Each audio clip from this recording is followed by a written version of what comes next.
जय माता दी। नमस्कार दोस्तों, स्वागत है आप सभी का हमारे YouTube चैनल लक्ष्मी शर्मा की कहानियां पर। ओम गं गणपते नमः।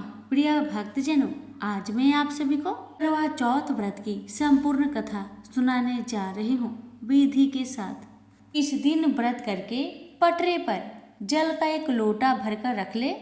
फिर बायना रखने के लिए खांड का या मिट्टी का करवा ले और ढक्कन में चीनी भर ले। उस पर 1 रुपया रख दे। रोली, चावल, गुड़ आदि से श्री गणेश जी का पूजन करे।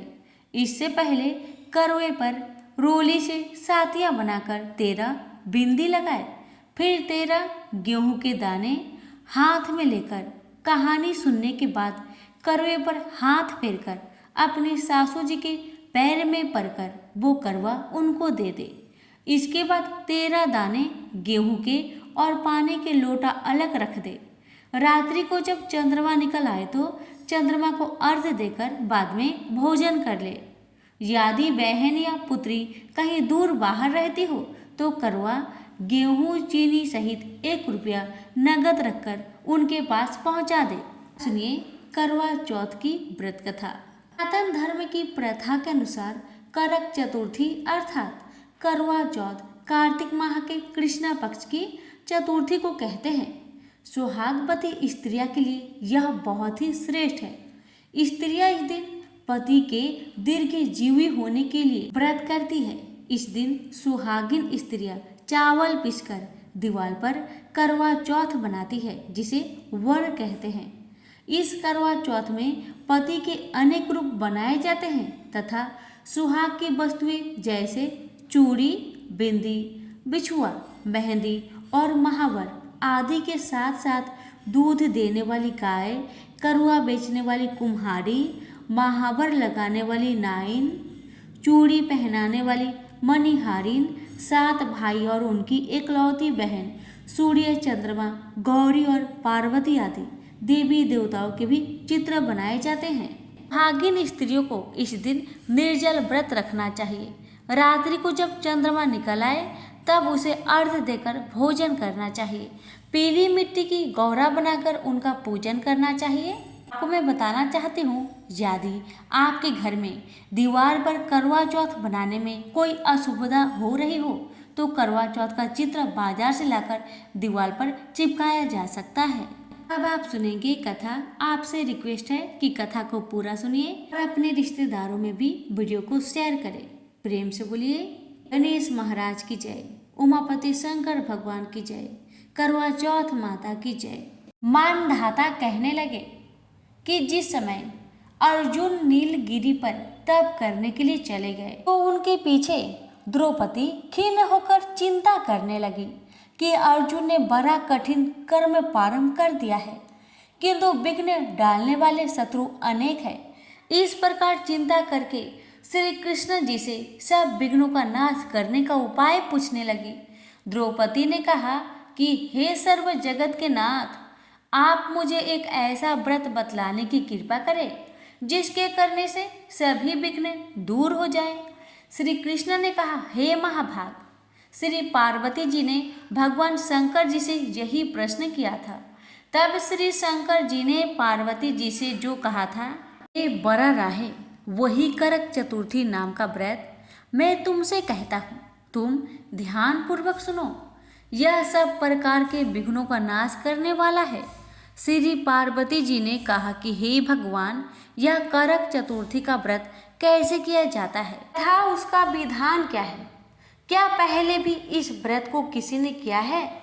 शंकर जी बोले, हे पार्वती, अनेक प्रकार के रत्नों से शोभ्यमान, चांदनी और सोने के भवनों से भरे, विद्वान पुरुषों से सुशोभित, लोगों को बस में करने वाले दिव्य स्त्रियों से शोभ्यमान, जहाँ पर सदैव ही वेद ध्वनि होती है, ऐसे स्वर्ग से भी मनोहर परम रमणीक शुक्रप्रस्थपुर दिल्ली शहर में एक वेद शर्मा ज्ञानी ब्राह्मण रहता था। उसकी पत्नी का नाम लीलावती था। उसको महापराक्रमी 7 पुत्र और संपूर्ण लक्षणों से युक्त वीरवती नाम की एक कन्या उत्पन्न हुई। उसकी आंखें नील कमल के समान और मुख चंद्रमा के समान था।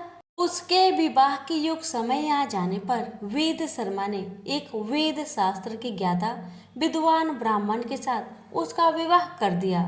के पश्चात वीरवती ने अपने भाइयों की पत्नियों समेत गौरा का व्रत किया।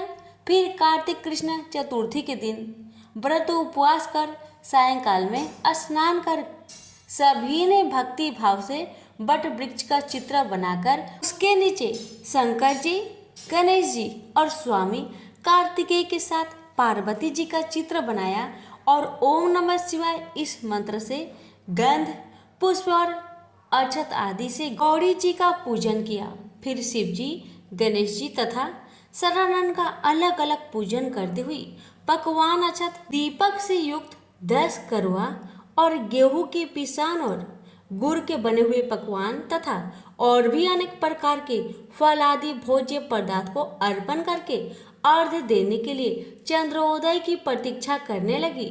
इसी बीच वीरवती वाला भूख प्यास की पीड़ा से मूर्छित होकर पृथ्वी पर गिर पड़ी। अब उसके सब भाई बांधव रुदन करने लगे। फिर वीरवती का मुख धोकर पंखे से हवा करके उसको ढाढ़स बांधने लगे कि अब चंद्रमा उदय होने ही वाला है। उसका एक भाई चिंता युक्त होकर एक महान वट वृक्ष पर चढ़ गया। बहन के प्रेम से दुखी हुई भाई ने जलती हुई लुकारी लेकर चंद्रमा के उदय होने का बहाना कर दिखाया। वीरवती ने चंद्रमा का उदय जानकर दुख का त्याग करके विधि विधान से अर्घ्य देकर भोजन कर लिया। इस प्रकार व्रत के दूषित हो जाने के कारण उसका पति मर गया। जब वीरवती ने अपने पति को मरा हुआ देखकर पुनः शिव जी का पूजन 1 वर्ष तक निराहार रहकर किया। वर्ष के समाप्त होने पर करक चतुर्थी का व्रत उसकी भौजाइयों ने किया। वीरवती ने भी पूर्वोक्त विधान से व्रत किया। जब उस दिन देव कन्याएं के साथ इंद्राणी वहां करक चतुर्थी व्रत करने के लिए स्वयं स्वर्ग से वीरावती के पास आई, तब वीरावती ने इंद्राणी से सब बातें पूछी। वीरवती ने कहा कि मैं करक चतुर्थी का व्रत करके अपने पति के घर आई तो मेरे पति मृत्यु को प्राप्त हो चुके थे। मैं नहीं जानती कि किस पाप कर्म से मुझको यह फल मिला है। हे मातेश्वरी, हमारे भाग्य से आप यहाँ आ गए, तो मेरे पति को जीवित करके मुझ पर कृपा कीजिए। इंद्राणी ने कहा कि सुभगे, गत वर्ष जो तुमने अपने पिता के घर में करक चतुर्थी का व्रत किया था, सो बिना चंद्रमा के उदय हुए ही तुमने उसको अर्घ्य दे दिया था। इसी से व्रत दूषित हो गया और तुम्हारा पति मृत्यु को प्राप्त हो गया। अब तुम यत्न के साथ इस करक चतुर्थी का व्रत करो। तत्पश्चात इस व्रत के प्रभाव से मैं तुम्हारे पति को जीवित कर दूंगी। श्री कृष्ण जी कहने लगे कि हे द्रौपदी, इंद्राणी के वचन सुनकर वीरवती ने विधान पूर्वक उस व्रत को किया। इस प्रकार उसके करक चतुर्थी का व्रत करने से इंद्राणी ने प्रसन्न होकर जल के द्वारा अभिषेचन कर उसके पति को जीवित कर दिया। वह देवता के समान हो गया। उसके पश्चात वीरवती अपने पति के साथ घर आकर आनंद पूर्वक रहने लगी। वीरवती के व्रत के प्रभाव से उसका पति धन्य धान्य पुत्र तथा आयु को प्राप्त हुआ। इसलिए तुम भी इस व्रत को यत्न पूर्वक करो। सूत जी कहने लगे कि हे ऋषियों, इस प्रकार श्री कृष्ण की वचनों को सुनकर द्रौपदी ने इस करवा चौथ का व्रत किया, जिसके प्रभाव से संग्राम में कौरवों पर विजय प्राप्त करके अतुलनीय राज्य को प्राप्त किया, जिससे उनका सब दुख जाता रहा। हमसे बोलिए उमापति शंकर भगवान की जय, करवा चौथ माता की जय। सुनेंगे करवा चौथ व्रत की दूसरी कथा। एक साहूकार था जिसके 7 बेटे और 1 बेटी थी। सातों भाई और बहन एक साथ बैठकर भोजन करते थे। एक दिन कार्तिक की चौथ का व्रत आया तो भाई बोला कि बहन आओ भोजन करें। बहन बोली कि आज करवा चौथ व्रत है, चांद उगने पर ही मैं भोजन करूंगी। तब भाई ने सोचा कि चांद उगने तक मेरी बहना भूखी प्यासी रहेगी। तो एक भाई ने दिया जलाया, दूसरे भाई ने छलनी लेकर उसको ढका और नकली चांद दिखाकर बहन से कहने लगी कि चल चांद उग गया है, अर्घ दे ले। बहन अपनी भाभी से कहने लगी चलो अर्घ दे दो। तो उसकी भाभियाँ बोली तुम्हारा चांद अभी उगा है, हमारा चांद तो रात को उगेगा। बहन ने जब अकेले ही अर्घ दे दिया और खाने लगी तो पहले ग्रास में बाल आ गया और दूसरे ग्रास में कंकर आया और तीसरा ग्रास मुंह की ओर किया तो उसकी ससुराल से संदेश आया कि उसका पति बहुत बीमार है, जल्दी भेजो। माँ ने तब लड़की को विदा किया तो कहा कि रास्ते में जो भी मिले उसके पाँव लगना और जो कोई सुहाग का आशीर्वाद दे तो उसके पल्ले में गांठ लगाकर उसे कुछ रुपए दे देना। बहन जब भाइयों से विदा हुई तो रास्ते में जो भी मिला उसने यह आशीष दिया कि तुम 7 भाइयों की बहन हो, तुम्हारे भाई सुखी रहे और तुम उसका सुख देखो। सुहाग का आशीष किसी ने भी नहीं दिया। जब वह ससुराल पहुंची तो दरवाजे पर उसकी छोटी ननद खड़ी थी। वह उसके भी पाँव लगी तो उसने कहा सुहागिन रहो। पूती हो तो उसने यह सुनकर पल्ले में गांठ बांधी और ननद को सोने का सिक्का दिया। जब भीतर गई तो सासू ने कहा कि पति धरती पर पड़ा है, तो वह उसके पास जाकर उसकी सेवा करने के लिए बैठ गई। बाद में सासू ने दासी के हाथ बची खुची रोटियां भेज दी। इस प्रकार से समय बीतते बीतते मार्गशीर्ष की चौथ आई तो चौथ माता बोली करवा ले भाइयों की प्यारी करवा ले। लेकिन जब उसे चौथ माता दिखाई नहीं दी तो वह बोली हे माता, आपने मुझे उजारा तो आप ही मेरा उद्धार करोगी, आपको मेरा सुहाग देना पड़ेगा। तब चौथ माता ने बताया कि पौष की चौथ आएगी, वह मेरी बड़ी है, उसे ही सब कहना, वह तुम्हारा सुहाग वापस कर देगी। पौष की चौथ आकर चली गई, माघ की भी चली गई, फाल्गुन की भी चौथ आकर चली गई, चैत्र बैसाख ज्येष्ठ आषाढ़ और श्रावण भादों की सभी चौथ आई और यही कहकर चली गई, आगे आने वाली को कहना। और सोच की चौथ आई तो उसने बताया कि कार्तिक की चौथ नाराज है, उसी ने तुम्हारा सुहाग लिया है, वही वापस कर सकती है, वह आएगी तो पाँव पकड़कर विनती करना। यह बताकर वह भी चली गई। जब कार्तिक की चौथ आई तब वह गुस्से में बोली भाइयों की प्यारी करवा ले, दिन में चाँद उगाने वाली करवा ले, खंडित करने वाली करवा ले, भूखी करवा ले। तो यह सुनकर चौथ माता को देखकर उनके पाँव पकड़कर गिड़गिड़ाने लगी, हे चौथ माता, मेरा सुहाग तुम्हारे हाथों में है, आप ही मुझे सुहागिन करे। तो माता बोली पापिन हत्यारिन, मेरे पाँव पकड़कर क्यों बैठ गई। तब वह बोली कि जो मुझसे भूल हुई है उसे क्षमा करिए, अब भूल नहीं करूँगी। तो चौथ माता ने प्रसन्न होकर आंखों से काजल, नाखून में से मेहंदी और टीके में से रोली लेकर उसकी उंगली से उसकी आदमी पर छींटा दिया। वह उठकर बैठ गया और बोला कि आज मैं बहुत सोया। वह बोली क्यों सोए, मुझे तो 12 महीने हो गए, जाकर चौथ माता ने मेरा सुहाग लौटाया है। तब उसने कहा कि जल्दी से माता का पूजन करो। जब चौथ माता की कहानी सुनी, करवा पूजन किया तो प्रसाद खाकर दोनों पति पत्नी चौपर खेलने बैठ गए। नीचे से दासी आई, उसने उन दोनों को चौपर पासों में खेलते देखा तो उसने सासू जी को जाकर बताया। तब से सारे गांव में यह प्रसिद्ध होती गई कि सब स्त्रियां चौथ माता का व्रत करें और सुहाग अटल रहेगा। जिस तरह से साहूकार की बेटी को सुहाग दिया, उसी तरह से चौथ माता सबको सुहागिन रखे। ये करवा चौथ के उपवास की सनातन महिमा है। प्रेम से बोलिए करवा चौथ माता की जय। अब सुनिए तीसरी कथा। प्राचीन काल में करवा नाम की एक पतिव्रता स्त्री अपने पति के साथ नदी के किनारे एक गांव में रहती थी। कार्तिक मास के कृष्ण पक्ष की चतुर्थी के दिन उसका पति नदी में स्नान करने के लिए गया। स्नान करते समय एक मगरमच्छ ने उसका पैर पकड़ लिया। वह करवा करवा नाम लेकर मदद के लिए पुकारने लगा। उसकी आवाज़ सुनकर उसकी पत्नी दौड़ कर आई और उसने मगरमच्छ को कच्चे धागे से बांध दिया।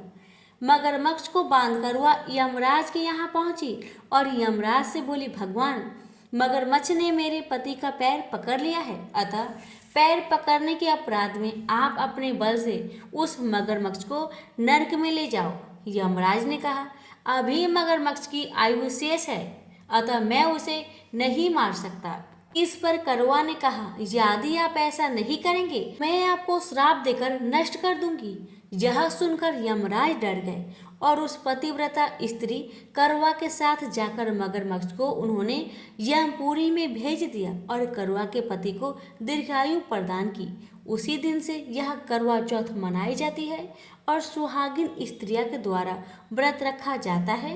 हे कौवा माता, जैसे तुमने अपनी पति की रक्षा की वैसे सबकी पति की रक्षा करना। प्रेम से बोलिए कौवा माता की जय। अब सुनिए चौथी कथा। एक ब्राह्मण परिवार में 7 बहू थी।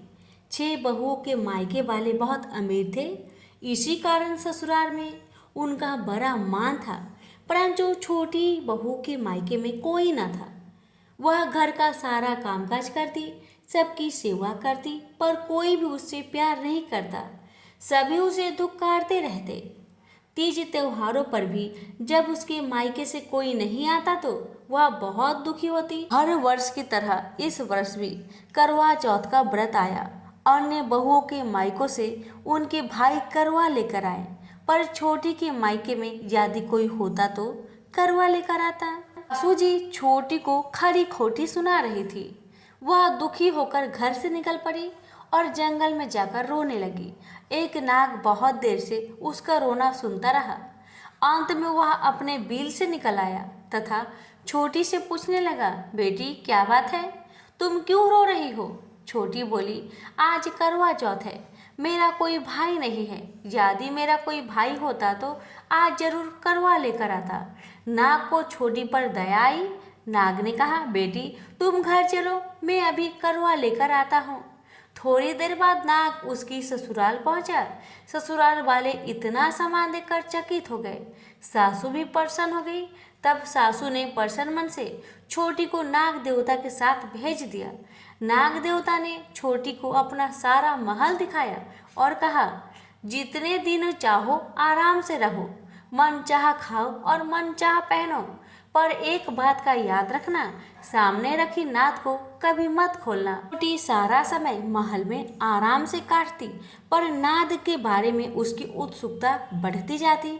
एक दिन जब घर में कोई ना था, उसने नाद को उठाकर देखा तो हजारों छोटे छोटे सांप के बच्चे इधर उधर रेंगने लगे। उसने जल्दी ही नाद ढक दी। जल्दबाजी में नाद को ढकने के कारण एक सांप की बच्चा का पूंछ कट गया और नीचे गिर आया। शाम को नाग के आने पर छोटी ने अपनी गलती को स्वीकार किया। नाग ने उसे क्षमा कर दिया। अब छोटी के ससुराल में उसकी बड़ी इज्जत होने लगी। जिस सांप की पूंछ कटी थी अब सभी बांडा कहकर तंग करते थे। एक दिन उसने अपनी माँ से पूछा कि मेरी पूंछ किसने काटी है, तो माँ ने कहा कि छोटी की नाद उठाने की जल्दी में ही तुम्हारे पूंछ कटी है। तो वह बोला कि मैं छोटी से बदला लूँगा। माँ के बहुत समझाने पर भी वह एक दिन चुपचाप छोटी के घर जाकर छुप कर बैठ गया और मौका पाकर उसे काटने की सोचने लगा। वह छोटी और उसकी सासू में किसी बात का बहस हो रही थी, तो छोटी कसम खाकर कह रही थी कि मैंने ऐसा नहीं किया। वह कह रही थी, मुझे बांडा भैया से प्यारा कोई नहीं, मैं उन्हीं की कसम खाकर कहती हूँ कि मैंने ऐसा नहीं किया। बांडा ने जब सुना तो सोचने लगा, मुझसे इतना प्यार करती है, मैं उसे काटने आया हूँ। वह चुपचाप चला गया। माँ ने पूछा, ले आया बहन से बदला? वह कहने लगा, माँ बहन से कैसा बदला? तभी से बांडा भाई वह छोटी बहन हुई। भाई प्रतिवर्ष चौथ के दिन करवा लेकर जाता, वह बहन बड़े प्यार से करवा चौथ का व्रत करती। प्रेम से बोलिए करवा चौथ माता की जय। उमापति शंकर भगवान की जय। कार्तिकेय भगवान की जय। गणेश महाराज की जय। एक बार देवता कई विपदाओं में घिरे थे, तब वह मदद मांगने भगवान शिव के पास गए। उस समय शिव के साथ कार्तिकेय तथा गणेश जी बैठे थे।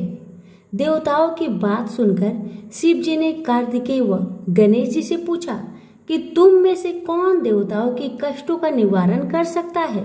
तब कार्तिकेय व गणेश जी दोनों ही स्वयं को इस कार्य के लिए सक्षम बताए। इस पर भगवान शिव ने दोनों की परीक्षा लेते हुए कहा कि तुम दोनों में से जो सबसे पहले पृथ्वी की परिक्रमा करके सबसे पहले हमारे पास आएगा वही देवताओं की मदद करने जाएगा। भगवान शिव के मुख से यह वचन सुनते ही कार्तिकेय जी अपने वाहन मोर पर बैठकर पृथ्वी की परिक्रमा के लिए निकल गए, परंतु गणेश जी सोच में पड़ गए कि वह चूहे के ऊपर चढ़कर सारी पृथ्वी की परिक्रमा करेंगे तो इस कार्य में उन्हें बहुत समय लग जाएगा। तभी उन्हें एक उपाय सूझा। गणेश जी अपने स्थान से उठे और अपने माता पिता की 7 बार परिक्रमा करके वापस बैठ गए। परिक्रमा करके लौटने पर कार्तिकेय स्वयं को विजेता बताने लगे। तब शिव जी ने श्री गणेश जी से पृथ्वी की परिक्रमा ना करने का कारण पूछा। तब गणेश जी ने कहा, माता पिता के चरणों में ही समस्त लोक बसा है। यह सुनकर भगवान शिव ने गणेश जी को देवताओं के संकट दूर करने की आज्ञा दी। इस प्रकार भगवान शिव ने गणेश जी को आशीर्वाद दिया कि चतुर्थी के दिन जो तुम्हारा पूजन करेगा और रात्रि में चंद्रमा को अर्घ्य देगा उसके तीनों पाप यानी दैहिक ताप, दैविक ताप तथा भौतिक ताप दूर होंगे। इस व्रत को करने से व्रतधारी के सभी तरह के दुख दूर होंगे और उसे जीवन की भौतिक सुखों की प्राप्ति होगी। चारों तरफ से मनुष्य की सुख समृद्धि बढ़ेगी, पुत्र पौत्र आदि धन ऐश्वर्य की कमी नहीं रहेगी। प्रेम से बोलिए गणेश भगवान की जय, कार्तिकेय जी की जय, उमापति शंकर भगवान की जय। एक बार की बात है कि भगवान गणेश एक बार छोटे बालक का रूप धरकर पृथ्वी पर गए और वहां उन्होंने सोचा कि मैं लोगों का परीक्षा लूंगा, इस धरती पर कुछ धर्म कर्म है भी या नहीं। भगवान गणेश अपनी दोनों हाथों में एक एक छोटी चम्मच पकड़कर एक चम्मच में चावल और एक चम्मच में दूध लेकर गांव के सभी घरों में बारी बारी जाकर एक ही बात कह रहे थे कि कोई मेरे लिए खीर बना दो, कि कोई मेरे लिए खीर बना दो। लोग उसकी बात सुनकर उनका मजाक उड़ाते थे। सब गांव वाले उनसे कहते कि ए बुद्धू बालक, क्या कभी एक चम्मच चावल और एक चम्मच दूध से खीर बना है जो तुम घर घर घूमकर चिल्ला रहे हो कि मेरे लिए कोई खीर बना दो, कि मेरे लिए कोई खीर बना दो। ऐसा कह कहकर गांव वाले भेष रूपी गणेश जी का मजाक उड़ा रहे थे। भगवान गणेश गांव वालों की बातें सुनकर आगे बढ़ जाते हैं। ऐसे ही वह पूरे गांव में चलते चलते बालक आखिर में एक बुढ़िया माई के पास पूछते हैं। वहां बहुत से बच्चे खेल रहे होते हैं और बुढ़िया माई बैठी बैठी बच्चों के खेल को देख रही होती है। गणेश जी महाराज ने वहां जाकर कहा, बुढ़िया माई, ये चावल और दूध से मेरे लिए खीर बना दोगी क्या? छोटे से बालक की बातें सुनकर बुढ़िया माई ने हंसकर मजाक करते हुए कहा, बेटा, खीर तो मैं बना दूंगी, लेकिन मुझे भी खीर देना होगा। भेष रूपी गणेश जी ने कहा, जरूर अम्मा, आपको मैं जरूर दूंगा, सब बच्चों को भी दूंगा। तुम चिंता मत करो बूढ़ी अम्मा, बस अपने घर में जाओ और जो सबसे बड़ा बर्तन हो उसे बाहर लेकर आओ। बूढ़ी माई ने बच्चे की कहे अनुसार घर के सबसे बड़े बर्तन को लेकर बाहर आई। घर के बने गणेश जी ने कहा, माँ, इतनी छोटी सी भिगोनी से क्या होगा, कोई इससे भी बड़ा बर्तन लाओ, उसमें खीर बनाना। बुढ़िया माई फिर से एक बहुत बड़ा बर्तन लेकर आई, उसमें दूध और चावल डलवा दिए और चूल्हे पर खीर बनाने के लिए रख दिया गया। जब खीर में उबाल आने लगा तो बुढ़िया माई ने थोड़ी सी खीर प्याले में निकाल ली, थोड़ी सी ठंडी करके गणेश जी का नाम लेकर भोग लगाकर चखने लगी। खीर तो अति स्वादिष्ट बनी थी। बुढ़िया माई ने बालक से कहा, ले बेटा, खीर बन गई है, अब तुम खा लो। उसके बेटे ने कहा, माँ, खीर से तो मेरा पेट भर गया, अब आप खाओ और इन सब बच्चों को खिला दो। बुढ़िया माई ने कहा, बेटा तूने खीर तो नहीं खाई, फिर पेट कैसे भर गया? बालक ने कहा, आपने मेरा प्रेम से नाम लेकर दरवाजे के पीछे खड़े होकर खीर खाई थी, उससे मेरा पेट भर गया। बुढ़िया माई समझ गई कि यह बालक तो भगवान गणेश का ही रूप है। वह खीर सभी बच्चों को खिला दी, जो वहाँ खेल रहे थे उन्हें भी खिलाई, तो भी बर्तन भरा हुआ था। अब गांव के सभी लोगों को बुला बुलाकर बुढ़िया माई ने खीर खिलाई तो सभी सोच में पड़ गए कि इस गरीब बुढ़िया के पास इतनी सारी खीर कहाँ से आई। अंत में बुढ़िया माई को गणेश जी ने आशीर्वाद दिया कि और जो खीर बच गई है उससे तुम घर में पीछे खारा खोदकर गाड़ाओ। फिर कुछ दिन बाद वो खीर सोना बन गई। बुढ़िया माई अब तो आनंद और ठाट बाट से रहने लगी। गणेश जी की कृपा से बुढ़िया की सारी दुख तकलीफ समाप्त हो गई। तो प्रेम से बोलिए गणेश महाराज की जय। अब आप सुनेंगे आरती। जय गणेश जय गणेश जय गणेश देवा, माता जाके पार्वती पिता महादेवा। पान चढ़े फूल चढ़े और चढ़े मेवा, लड्डुअन के भोग लगे संत करे सेवा। जय गणेश जय गणेश जय गणेश देवा। एक दंते दयावंते चार भुजाधारी, माथे सिंदूर सोहे मूसे की सवारी। अंधन को आँख देत कोढ़िन को काया, बाझन को पुत्र देत निर्धन को माया। जय गणेश जय गणेश जय गणेश देवा, माता गौरी पार्वती पिता महादेवा। आर चढ़े फल चढ़े और चढ़े मेवा, सूर्य श्याम शरण आए सुफल कीजिए सेवा। जय गणेश जय गणेश जय गणेश देवा। दीनन की लाज रखो शंभु सुतवारी, कामना को पूरा करो जग बलिहारी। जय गणेश जय गणेश जय गणेश देवा, माता जाकी पार्वती पिता महादेवा। सुनिए लक्ष्मी जी की आरती। ओम जय लक्ष्मी माता मैया, जय लक्ष्मी माता। तुमको निज दिन सेवत हर विष्णु धाता।